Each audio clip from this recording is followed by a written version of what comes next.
Ini adalah kisah dari sosok raksasa paling terkenal di Alkitab, sosok yang dengan berani menantang bangsa pilihan Allah, dan dengan pongahnya juga mengolok-olok Allah bangsa Israel. Namun kesombongannya itu justru membawa petaka bagi dirinya dan bangsanya. Inilah kisah Goliat. Goliat, nama yang dalam bahasa Ibrani ditulis Goliat, diperkirakan memiliki arti pengasingan atau tawanan.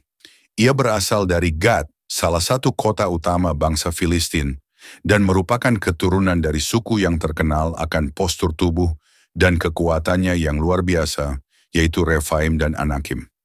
Kelompok orang bertubuh besar yang dalam sejarah Israel dikenal sebagai raksasa. Karena itu, Goliat bukan sekadar prajurit besar, tetapi bagian dari garis keturunan para raksasa yang telah lama menjadi ancaman fisik dan simbolis bagi bangsa Israel. Dan Goliat bukan satu-satunya raksasa dalam keluarganya. Alkitab mencatat ia memiliki 4 saudara lain yang juga disebut sebagai raksasa, yaitu Yisbi-Benob, raksasa yang mencoba membunuh Daud, 2 Samuel 21 ayat 16.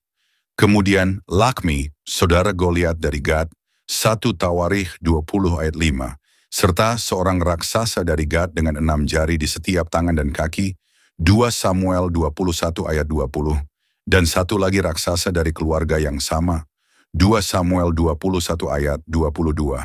Namun dari semua itu, Goliatlah yang paling mencolok. Tingginya disebutkan dalam kitab 1 Samuel 17 ayat 4 adalah 6 hasta dan sejengkal.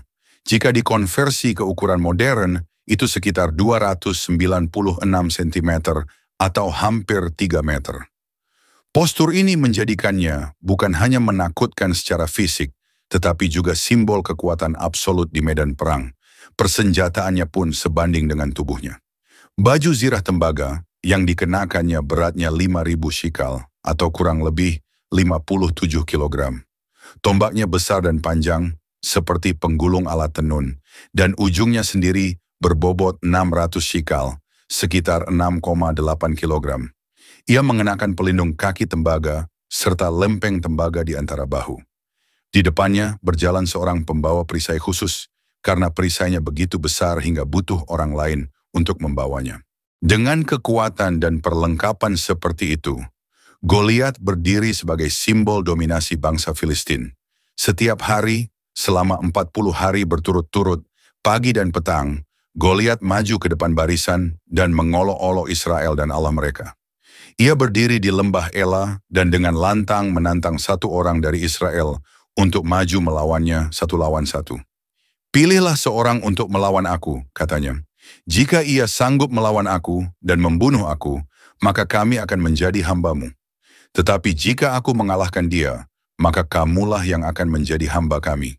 Seluruh tentara Israel, termasuk Raja Saul sendiri, gemetar dan ketakutan menghadapi tantangan Goliat. Tidak ada satupun yang berani maju. Hingga suatu hari seorang gembala muda bernama Daud datang ke medan perang, bukan sebagai prajurit, tetapi hanya sebagai pengantar makanan untuk kakak-kakaknya. Namun ketika ia mendengar penghinaan Goliat terhadap Allah Israel, ia tidak tinggal diam. Dengan bermodalkan batu, umban dan tongkat serta iman kepada Tuhan semesta alam, Daud maju ke medan pertempuran. Dengan satu lemparan, batu itu menghantam tepat ke dahi Goliat. Raksasa itu jatuh tersungkur ke tanah.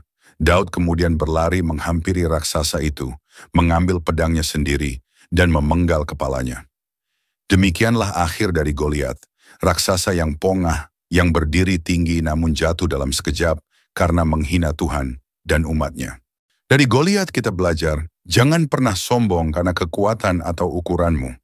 Jangan pernah menghina umat pilihan dan Allah mereka. Karena di hadapan Tuhan, sebesar apapun manusia, ia tetap hanya seonggok kecil debu. Dan dalam sekejap, yang besar bisa dibuat menjadi kecil. Inilah akhir dari sang raksasa yang meremehkan Tuhan.